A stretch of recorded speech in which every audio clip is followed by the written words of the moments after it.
Police की कार्यशैली से बिल्कुल संतुष्ट नहीं है। इतना बड़ा कांड हो गया, आपने सारे आरोपी को पकड़ लिया, हथियार कहाँ है मुझे वो दिखाइए। हाई कोर्ट का केस या किसी भी कोर्ट का केस हमसे तो था नहीं, हमें प्रोटेक्शन चाहिए। देखिए, हाजीपुर के चर्चित समाजसेवी और जमीन कारोबारी मोहम्मद शब्बीर की हत्याकांड को लेकर के दिन ब दिन नए तरीके के खुलासे हो रहे हैं। जो मुख्य आरोपी था मोहम्मद डब्लू, उसे भी गिरफ्तार करके जेल भेज दिया।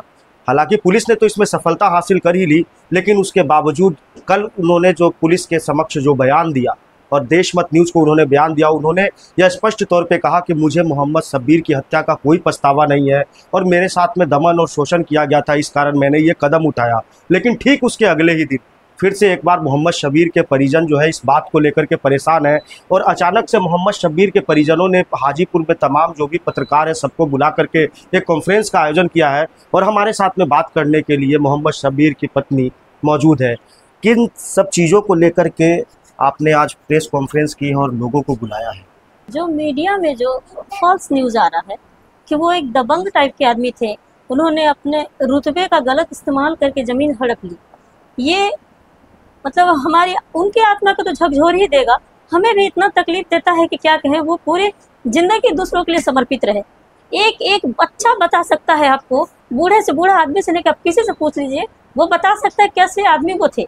वो खुद भूखे रह के दूसरों को खाना खिलाने वाले जो व्यक्ति थे, उनके ऊपर इतना बड़ा आरोप लगाना बर्दाश्त से बाहर है। नहीं, एक चीज मैम मैं आपसे पूछना चाहता हूँ कि कल जो आरोप उन्होंने लगाया पुलिस के समक्ष, पुलिस की क्या कार्यशैली से आप लोग संतुष्ट नहीं है?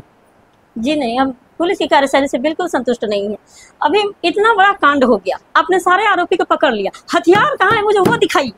हथियार कहाँ है, कहाँ से आए पहले ये बताइए। अगर वो उसको पंचर बनाने वाला बताते हैं तो क्या पंचर बनाने वाला हथियार लेके बैठता है? उसके पास पुलिस कहाँ से आ जाएगा? लेकिन उन्होंने कहा, जो भी हत्यारा है उसने कहा इस बात को कि मैं बगल से ही जा करके सोनपुर से खरीद करके लाया था। सोनपुर क्या मेले में ऐसे गन बिकता है कि खरीद के ले आया था? ये कौन सी बात हुई? पुलिस को इसमें गहराई से छानबीन करके निकालिए। पूरे आरोपी जो उसके हैं, जिसने उन्हें गन दिया, कहाँ से क्या हुआ, सारा निकालिए।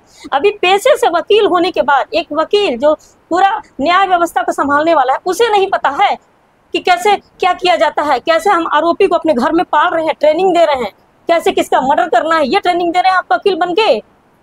और उसके बाद पार भी हैं, फरार भी हैं। उन्होंने एक चीज और कहा था कि कोई हाई कोर्ट के केस वगैरह जमीन से संबंधित मामले की बात की गई थी, उसके बारे में क्या जानकारी दे पाएंगे आप? हाई कोर्ट का केस या किसी भी कोर्ट का केस हमसे तो था नहीं। जिनसे हमने जमीन ली है उनसे उनका बहुत पुराना 65 से चला आ रहा है या 66 से चला आ रहा है।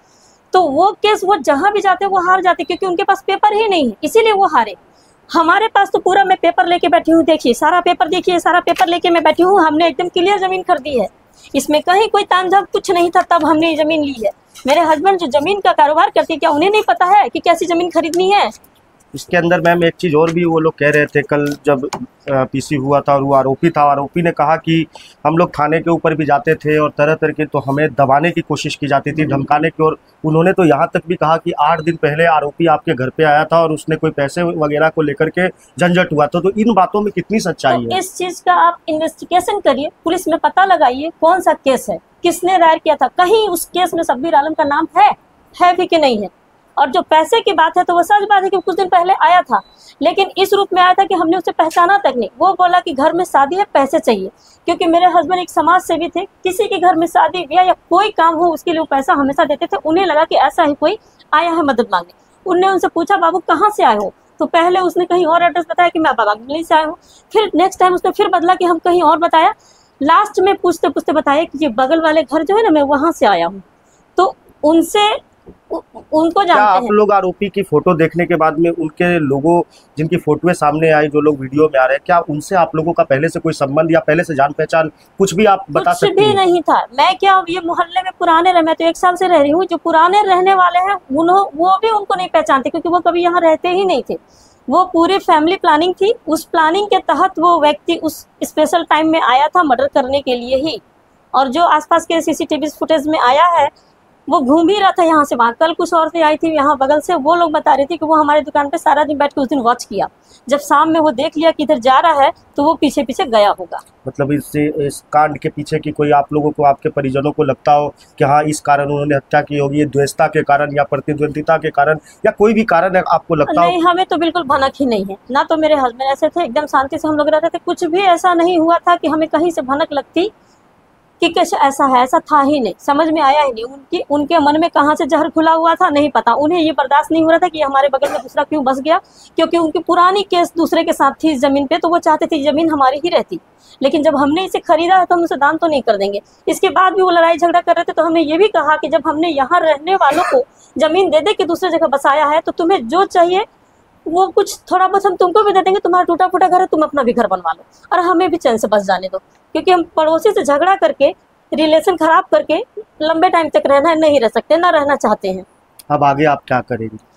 आगे मेरी पुलिस से रिक्वेस्ट है कि जिस मुस्तैदी के साथ इन्होंने 48 घंटे में पकड़ के ला दिया, अब वो छानबीन करके पूरे आरोपी को सजा दे। दूसरे हमें प्रोटेक्शन चाहिए अब, क्योंकि वो उसकी माँ जो है गाड़ी में बैठते बैठते, पुलिस की गाड़ी में बैठते हुए मेरे भतीजा को बोली है कि अभी कलेजा ना ठंडा लाओ, कोई लोकल लैंग्वेज था उसका, अब तोरा देख लो आके ठंडा देवो। तो इसका अर्थ कहाँ जाता है? इसके लिए मुझे लोगों को ही प्रोटेक्शन दोबारा डराने की कोशिश की जा रही है। इसके लिए मुझे प्रोटेक्शन चाहिए, अपने लिए, अपने बच्चों के लिए। और जब भी कुछ होता है तो सब तो अब सीधे वहीं जाएगा, क्योंकि वो मुझे धमकी दे चुकी है कि देख लो। फाइनली आपको पूरे बिहार की, देश की जनता देख रही है, क्या आप चाहेंगे कि जो कानून है उससे क्या अपील चाहते हो और आप क्या चाहते हैं अपनी बातों में स्पष्ट रूप से जरा आप बताएं। न्याय की गुहार लगाएंगे, सिर्फ न्याय की गुहार लगाऊंगे। ऐसे करने से मेरे हस्बैंड आ तो नहीं जाएंगे, लेकिन नेक्स्ट टाइम कभी भी कोई अपराधी अगर किसी की मृत्यु करने की या हत्या करने की सोचता है तो ऐसा दंड दिया जाना चाहिए कि उसकी रूह कांप जाए, कि आगे कभी कोई ऐसा अपराध ना हो। कि जब तक कड़ी कार्रवाई नहीं की जाएगी अपराध नहीं रुकेगा।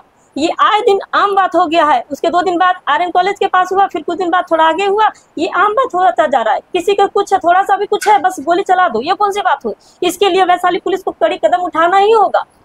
चलिए ठीक है, आपने देखा कि किस तरीके से मोहम्मद सबीर के परिजन जो है वो तमाम दस्तावेज लेकर के और आज मीडिया के सामने प्रस्तुत हुए और उन्होंने ये कहा कि जो भी एलिगेशन, जो उनके ऊपर आरोप लगाए, मरणोपरांत उनकी छवि खराब करने की कोशिश की जा रही है। और उसके अलावा जो भी व्यक्ति जो अभियुक्त थे इस कांड के अंदर, जो जेल जा चुके हैं, उनके परिजनों के द्वारा भी इनके घर के बच्चों को और इनको डराने धमकाने का प्रयास किया जा रहा है। और सबसे अहम बात जो इन्होंने कही, इन्होंने ये बात स्पष्ट तौर पर कही कि भले ही प्रशासन ने 48 घंटे के अंदर इस मामले का उद्भेदन कर लिया हो, लेकिन उसके बावजूद संतुष्टि जब मिलेगी, जिस हथियार के से इनके पति की हत्या की गई थी वो हथियार कहाँ है, इस सब चीज़ों को लेकर के भी लगातार सवाल ये प्रशासन के समक्ष रख रहे हैं।